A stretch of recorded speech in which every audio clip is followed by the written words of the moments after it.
Om Swastiastu. Alit-alit senarak sami pun api gatra, ketemu malih, sareng ibu Rahina Sani Mangkin. Dumogi sami dalam keadaan sehat, berbahagia. Ingat selalu patuhi protokol kesehatan di rumah saja. Pertemuan mangkin alit-alit jagi pacang mempelajari tentang prosa Bali Anyar. Napi nih ke prosa Bali Anyar? Prosa Bali Anyar yang dipelajari adalah cerpen Bali. Jadi cerpen Bali ini hampir sama dengan cerpen yang ada di bahasa Indonesia. Namun hanya bahasanya saja yang menggunakan bahasa Bali. Tentang ceritanya dan lain sebagainya hampir mirip.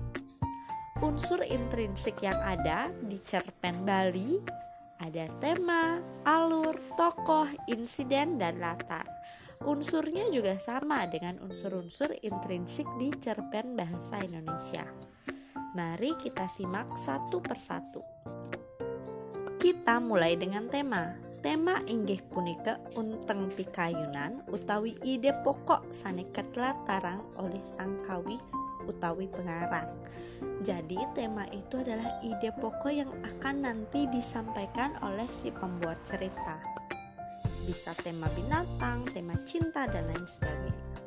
Sedangkan alur inggih punika pula pali cerita saking pengawit nyantas pengentat. Jadi alur ini adalah bagaimana jalannya cerita dari awal sampai di akhir. Apa-apa saja yang dibahas dalam cerita tersebut ada di alur. Alur-alur ini dibagi menjadi tahapan-tahapan. Yang pertama itu ada pamungkah atau perkenalan. Yang kedua medalnya Newicara, munculnya konflik.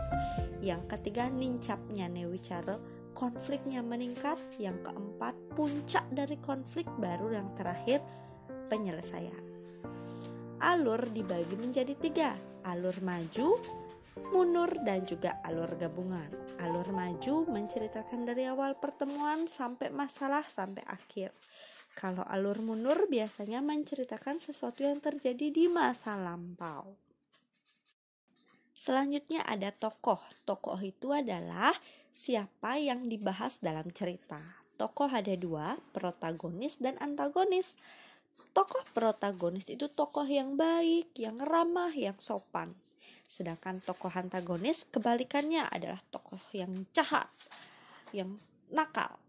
Nah, ada berikutnya itu insiden. Insiden adalah masalah yang dibahas atau apa konfliknya yang dibahas dalam suatu cerita. Masalahnya ini tergantung entah apa itu tema dari cerita tersebut. Lalu yang terakhir ada latar. Latar itu adalah galah pemargi dan cerita. Biasanya di latar ini kita bisa melihat tentang kapan waktu terjadi dan kapan waktunya, jam berapa, entah di siang hari atau sore hari atau malam hari dan lain sebagainya. Nah, sekian anak-anak pelajaran hari ini sangat sederhana. Anak-anak elingan dipelajari, dicermati dengan baik.